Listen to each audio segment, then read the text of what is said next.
누가복음 11장 45절 천천히 한 목소리를 합독합니다. 45절 한 율법교사가 예수께 대답해 이르되 선생님 이렇게 말씀하시니 우리까지 모욕하심이니이다. 이르시되 화 있을진저 또 너희 율법교사여 지기 어려운 짐을 사람에게 지우고 너희는 한 손가락도 이 짐에 대지 않는도다. 화 있을진저 너희는 선지자들의 무덤을 만드는도다. 그들을 죽인 자도 너희 조상들이로다. 이와 같이 그들은 죽이고 너희는 무덤을 만드니 너희가 너희 조상의 행한 일에 증인이 되어 옳게 여기는도다. 그러므로 하나님의 지혜가 일렀으되 내가 선지자와 사도들을 그들에게 보내리니 그 중에서 더러는 죽이며 또 박해하리라 하였느니라. 창세 이후로 흘린 모든 선지자의 피를 이 세대가 담당하리라. 곧 아벨의 피로부터 제단과 성전 사이에서 죽임을 당한 사가랴의 피까지 하리라. 내가 너희에게 이르노니 과연 이 세대가 담당하리라. 화 있을진저 너희 율법교사여 너희가 지식의 열쇠를 가져가서 너희도 들어가지 않고 또 들어가고자 하는 자도 막았느니라 하시니라. 아멘. 어제는 예수님께서 바리새인들을 보고 화 있을진저 바리새인들이여 라고 바리새인들을 저주하시는 모습을 보았습니다. 자, 오늘은 46절을 보시면 화 있을진저 누구라고 그랬어요? 화 있을진저 너희 율법 교사요. 율법 교사. 율법 교사는 율법을 가르치는 사람, 율법을 평생 연구하며 가르치는 율법 학자를 말해요. 율법 학자. 이 화 있을진저 율법 학자들이요. 바리새인이든 율법 학자들이든 이들은 이방인이 아니에요. 이들은 우상숭배자도 아니고 강도나 도둑놈도 아니에요. 이들은 종교 지도자입니다. 종교 지도자. 이 율법 교사, 말씀을 가르치는 자, 교사, 지도자인데 이들을 향해서 주님이 진노하시고 저주하시는 거예요. 그러니까 무슨 얘기냐면 주님은 교회 지도자들, 그 당시 이스라엘 나라 전체가 교회였거든요. 교회 지도자들, 말씀을 가르치는 자들, 일종의 주의 종들, 목사님들 또는 목자들이죠. 목자들을 향한 경고예요. 예수님을 먼저 믿는 자들은 다 목자가 되잖아요. 본인이 알든 모르든 예수님을 먼저 믿는 사람은 목자가 되는 거예요. 부모님은 자녀들의 목자가 되는 거고 먼저 믿는 예수님 먼저 믿는 사람은 나중 믿는 자들은 목자가 되는 거예요. 그래서 결국은 우리 교회의 중직자들 또는 먼저 믿는 목자들, 목사를 포함해서 를 가리키는 거죠. 이 화 있을진저. 그러니까 무슨 얘기냐면 교회에 오래 다니고 목자가 되고 목사가 되고 지도자가 된 사람들은 중차대한 위치에 있다는 거예요. 잘못하면 화를 당한다는 거예요. 베드로전서 4장 17절에 이런 말씀이 있어요. 하나님의 심판이 이를 텐데 하나님의 집으로부터 시작하리라. 이거 하나님의 예수님이 이제 재림하셔서 심판하시잖아요. 어디부터 심판하시냐면 저 우상 숭배자들, 이방 종교인들이 아니에요. 하나님의 집에부터 주의 종들부터 시작한대요. 심판을. 그만큼 지도자, 목자는 그만큼 중차대한 위치에 있다라는 거죠. 그래서 만일 지도자가, 목사를 비롯한 목자가 정말 최선을 다하고 하나님 말씀을 가감하지 않고 하나님 말씀을 정확하게 사심 없이 부지런히 전하고 증거하고 양들을 인도 잘하면 상이 또 그만큼 커요. 상이 굉장히 커요. 베드로전서 5장 3절 4절 이하에 이런 말씀이 있죠. 예? 베드로가 자기를 가리켜 나와 함께 목자가 된 너희들을 권하노니, 예, 하나님의 양무리를 칠 때 부득이함으로 하지 말고 억지로 하지 말고 본을 보이고 충성을 다하고 그리하면 목자장이 나타나실 때에 시들지 아니하는 영광의 멸류관을 주시리라. 그러니까 목자가 중차대한 만큼 위치가 하나님 말씀을 정확하게 사리사욕 버리고 부지런히 양들을 잘 돌보면 그만큼 칭찬과 상급과 영광이 크다는 거예요. 이걸 반대로 뒤집어 얘기하면, 만약에 사리사욕을 욕심을 채우고 이단 사상이나 또는 게을러 터진다든지 양을 잘 감당하지 못하면 그 책임을 다하지 않았기 때문에 그만큼 책망이 크다는 거예요. 그래서 화 있을진저, 예, 잘못하면은 목자가 저주받는다는 거예요. 그래서 우리도 목자들로서, 그렇죠? 또는 주의 종들로서 두려움과 떨림으로, 예, 혹시 내가 사심이 껴있진 않은지, 흑심이 있진 않은지. 이단들과 교주들은 완전히 사심에 쩌들리는 자들, 자기가 재림주다, 아니면은 여러 가지 욕심과 은큼함과 욕심으로 가득 차가지고 잘못 가르치는 거잖아요. 이게 교주들이잖아요. 예, 그들은 무서운 심판을 받을 거예요. 그래서 우리가 목자들로, 먼저 믿는 자들로서, 목자들로서 사리사욕 버리고 사심 버리고 순수해야 돼요. 깨끗해야 돼요. 그리고 하나님 말씀을 창세부터 요한계시록까지 핵심을 정확하게 가르치고 또 공부하고 부지런히 양들을 돌보고, 그러면 상이 크다는 거예요. 만약에 여기서 그렇지 못하고 사심이 들어가고 욕심이 들어가고 흑심이 들어가고 여기에 또 게을러 터지고 양들을 칠칠치 못하게 감당하지 못하고 엉망으로 덕을 행하지 못, 그러면 심판이 크다는 거예요. 아멘. 율법 교사들이 화 있을 것이다. 예, 이러한 책망이 아니라 잘했도다, 충성되고 착한 종이에요 하면서 우리가 복을 받고 상을 받게 되시길 바랍니다. 여기서 이제 또 한 가지 놀라운 사실은요, 여기 이제 같은 본문인데 마태복음은 조금 확장해서 말씀을 하셨어요.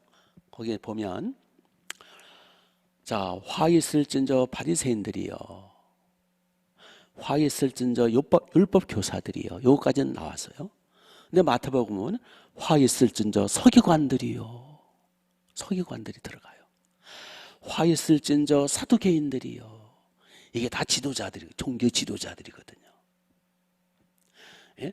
이 바리새인들, 율법 교사들, 서기관들, 이 사두개인들, 이들은 다 종교 지도자들이고 목자들인데, 이들을 향해서 주님은 화 있을 것이다, 저주를 받아라, 막 분노하셨어요. 예. 그런데 놀라운 사실은 제사장들이나 대제사장들은 이런 방구도 말씀하지 않으셨어요. 그런데 실상은 이 바리새인들이나 율법 교사들, 서기관들보다 더 예수님을 괴롭히고 결국은 예수님을 불법 재판을 해서 결국은 예수님을 십자가에 죽게 한 장본인들이 대제사장들과 제사장들이에요. 성경을 잘 보시면. 왜냐하면 대제사장이 최고 지도자고요, 그 다음에 산헤드린 공의회 회장이거든요. 그래서 그 대제사장들이 돈을 주고 사람들을 사서 충동질하고 예수님 십자가 못 박아 죽여달라고 막 충동질하고 격동한 자들도 대제사장들이에요. 그런데 이상하게 예수님, 다른 지도자들, 바리새인들이나 사두개인들이나 서기관들이나 율법 교사들에서는 무섭게 진노하여 저주하시면서 제사장들하고 대제사장들은 이런 방법 거토치하지 않았어요. 왜 그럴까요? 정작 앞장선 악도들은 대제사장과 제사장들이었어요. 근데 그들은 이런 방법 언급하지 않으실까요? 그것은 간단해요. 바리새인들이나 율법 교사들이나 서기관들이나 사두개인들은 인간들이 세운 인간 조직 문화에서 세운 인간들이 세운 지도자 직분이에요. 그러나 제사장과 대제사장은 하나님이 직접 만드신 거룩한 직책이고 직분이었어요. 그래서 하나님이 직접 만드시고 직접 세우셔서 쓰시는 제사장들과 대제사장은 아주 마귀 노릇해도 주님은 건들지 않으셨어요. 이게 굉장히 중요한 거예요. 비록 제사장들, 대제사장들이 정말 마귀 노릇했어도 그 직책, 직분만큼은 하나님이 세우신 거룩한 직분이거든요. 기름 부음 받은 거거든요. 기름 부음 받은 직분이에요. 대제사장, 제사장. 바리새인이나 서기관은 기름 부음 받은 게 아니에요. 그래서 우리가 이제 특히 다윗이 하나님 앞에서 굉장히 사랑받았잖아요. 그게 왜 그런가 하니까 다윗을 그렇게 죽이려고, 아무 죄도 없는 다윗을 죽이려고 그렇게 난리 폈던 사울 왕. 사울 왕이라는 직분은 하나님이 기름 부어 세우셨잖아요. 그 당시 왕은 목자니까, 교회고 이스라엘은. 사울 왕이 그렇게 괴롭히고 청춘을 짓밟는데도 불구하고, 그래서 몇 번씩 하나님은 다윗에게 사울을 죽일 수 있는 아주 절의 기회를 주셨어요. 그럴 때마다 다윗은 옆에 이제 다른 장수들이 다윗 보고, 다윗 왕이요, 다윗이요, 허락만 하소서, 단칼에 죽일 수 있습니다. 사울 왕이 잘 때 갔다든지 숨어 있는데 와서 용변을 보고 있다든지, 그럴 때 단칼에 뵐 수 있거든요. 그럴 때마다 다윗이 야단칩니다. 너는 어찌하여 여호와의 기름 부음 받은 자를 건들고자 하느냐. 누구든지 하나님의 기름 부음 받은 자를 건들면 하나님의 심판하신다. 우리는 손대지 말라. 하나님이 알아서 처리하실 것이다. 몇 번 그러죠. 이것이 하나님의 다윗을 예쁘게 보신 거예요. 바로 예수님 바로 그러시는 거예요.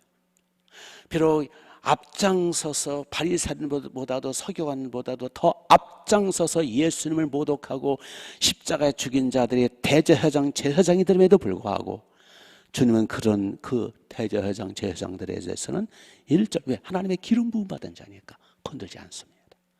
한마디도 저주하지 않습니다.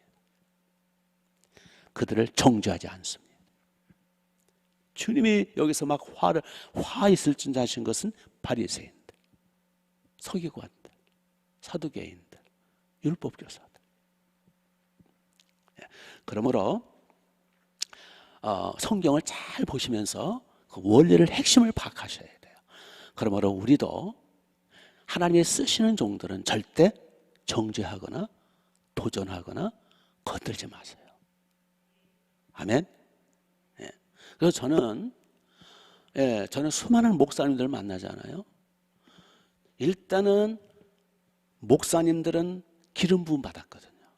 그래서 저는 존중히 여겨줍니다.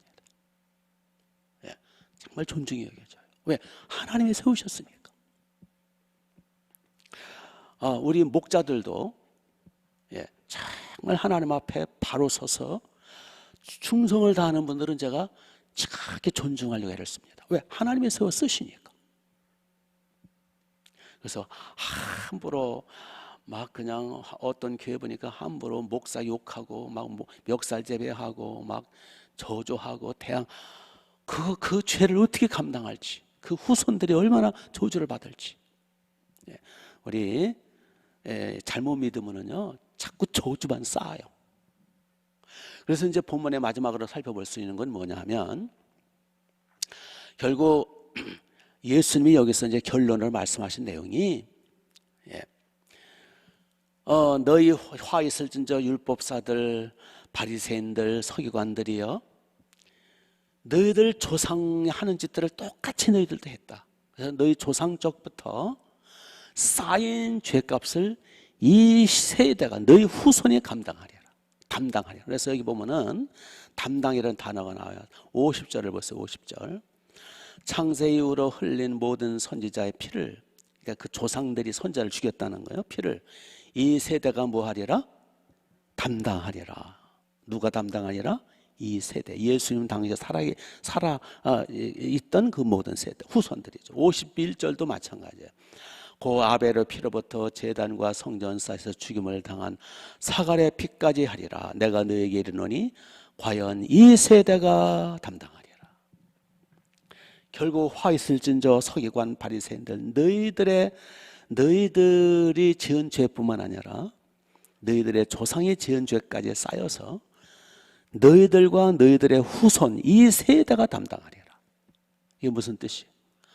그래서 결국은 예수님이 돌아가신 지 40년이 못 돼요. AD 70년에 어제 잠깐 말씀드렸죠. 로마 황제가 화가 나가지고 유대 민족이라는 종족을 다 없애라. 인종 청소를 했어요. 그래서 지금 여기 예수님이 화 있을진저 저주했던 그 바리새인들, 사두개인들, 그들과 그 후손들은 다 청소를 해버렸죠. 한 놈도 살아남지 못했어요. 다 죽었어요. 예. 그러니까 예수님 말씀도 그대로 되는 거예요. 그러니까 목사가, 지도자 고시를 못하면 책망이 크고 화가 큰 거예요. 우리는 복 받으려고 믿는 거 아니에요? 복 받으려고, 물론 첫째는 하나님을 영화롭게 하려고 믿고 하지만 이왕 믿는 거 복 받아야죠. 그런데 잘못 믿으면 무서운 저주가 임한다는 거예요. 또 하나 이게 담당하리라 지금 우리 봤잖아요. 예. 우리의 죄를 담당하신 예수님 믿으면 우리의 죄값이 예수님 담당해 주셨기 때문에 죄 사함 받고 우리가 받아야 할 저주를 담당해 주, 우리는 복을 받고 우리는 구원받고 영생을 얻잖아요. 그것처럼 조상들이 죄를 범하고 그 조상들이 범한 죄가 영향력을 미쳐서 그 죄값을 이 세대, 즉 후손들이 담당하리라. 십계명에도 나오잖아요. 십계명에도 3계명에 나오죠. 아니 2계명에 우상 숭배하지 말라. 만약에 우상 숭배하고 하나님을 미워하면 자손 3세대까지 보응하리라. 그러니까 자손 3세대까지 조상들의 죄값이 영향을 미치는 거예요. 그러나 나를 사랑하고 하나님을 사랑하고 경배하고 충성하면 자손 몇 대까지? 1000대까지 은혜를 베풀어 주겠다. 그러니까 조상과 우리는 한 운명 공동체예요. 조상과 후손과 우리는 물론 심판은 각자 받지만 이 지상에 살아있는 한 영향권 속에서 죄값은 서로 연대 책임을 지는 거예요. 그래서 우리가 좋은 조상 만나야 되고, 그래서 혹시 추석이 다가오니까 혹시가 아니지 뭐 우리 조상들 중에 제사 안 지낸 집구석가 어디 있어요? 추석마다 다 제사 지내고 뭐 2대, 3대, 4대까지만 올라가 보세요. 다 제사 지내고 다 무당구 타고 다 우상숭배, 잡신, 뭐 별의별 귀신 딴지 다 섬긴 우리 조상들 뻔하잖아요. 예. 그거를 회개해서 끊지 않으면 3, 4대까지 그대로 내려오는 거예요. 3, 4대, 그래서 3, 4대가 이제 직속으로 내려오고, 예. 결국은 수대, 수십 대 영향을 미치는 거예요. 그래서 가문이 중요한 거예요. 믿음의 가문으로 3, 4대가 아니라 제가 보기에는 한 10대 이상 충성스러운 가문이 돼야 하나님 앞에 그 복을 받아요. 그래서 저는 늘 추석 때뿐만 아니라 설날 때뿐만 아니라 사실은 저도 3대 믿으셨죠. 이제 물론 제가 전도해서 할머니도 믿고 결국은 제 아버지 어머니도 믿으시지만 일단은 3, 4대예요. 제 할머니 때부터 믿으셨고 잘 믿어 돌아가셨어요. 올해는 안 믿으셨죠. 그래서 10몇 년 믿고 잘 믿고 돌아가셨어요. 할머니 믿으셨고 제 아버지 어머니 믿으시고 제가 3대거든요. 예. 그렇지만 저는 지금도 계속해서 특히 추석이나 설날을 인접해가지고는 더 열심히 지난날에 제사 지낸 거, 귀신 앞에 무릎 꿇고 엎드려 절한 거, 예? 향불 피우고 그거 3대, 4대, 저는 5대까지 계속 회개하는 거예요. 끊는 거예요. 조상들의 죄값이 조상들의 죄의 영향력, 그 죄 때문에 들어왔던 악한 세력을 끊는 거예요. 그렇지 않으면 나 혼자 아무리 잘 믿어도 물론 근본적으로는 우리가 구원을 받았지만 그러나 죄의 영향력은 끊을 수가 없어요. 그래서 그걸 회개할 때 끊어지는 거예요. 그래서 느헤미야서 엘사라서 이런 데 보면은 우리와 우리 아비의 죄, 우리의 10죄의 죄를 용서해달라고 아비의 죄, 10죄의 죄까지 회개하고 있잖아요. 그래서 이 세대가 담당하리라. 조상들이 지은 죄를 이 세대가 담당하리라. 무서운 거예요. 그래서 우리 때에는 모든 저주가 끊어지고 나부터는 철저히 회개해서 우리 자녀들에게 천대까지 하나님의 은혜와 복이 임하도록 오늘도 회개하시라 말이에요. 아멘. 우리는 먼저 믿는 목자들이 목자의 본을 똑바로 보이고 양을 잘 돌보면 그게 고스란히 목자에게 주어지는 복이 너무너무 커요. 감당 못하면 주님의 책망과 심판이 커요. 우리 똑바로 감당합시다. 그리고 회개 열심히 합시다. 기도하겠습니다. 주여 고맙습니다. 주여 깨우쳐 주옵소서. 우리가 함부로 살 수 없음을 알게 하옵소서. 먼저 믿는 우리로서 목자로서 주님 똑바로 덕을 세우며 똑바로 본을 보이며 양들을 잘 섬길 때 그 칭찬과 복이 엄청나게 큼을 알게 하시고 시들지 않는 영광이 멸류관 주신다는 말씀을 믿고 아버지의 충성을 다하게 하옵소서. 우리의 조상들이 지은 죄를 철저히 회개해서 아버지는 죄의 영향력으로부터 벗어나게 하옵소서. 하늘문을 활짝 열어주옵소서. 그래서 우리 후손들에게는 하나님의 복을 물려주는 우리가 되게 하옵소서. 이 시간 회개의 문을 열어주시고 기도의 문을 열어주옵소서. 성령으로 기름 부어주옵소서. 예수님의 이름으로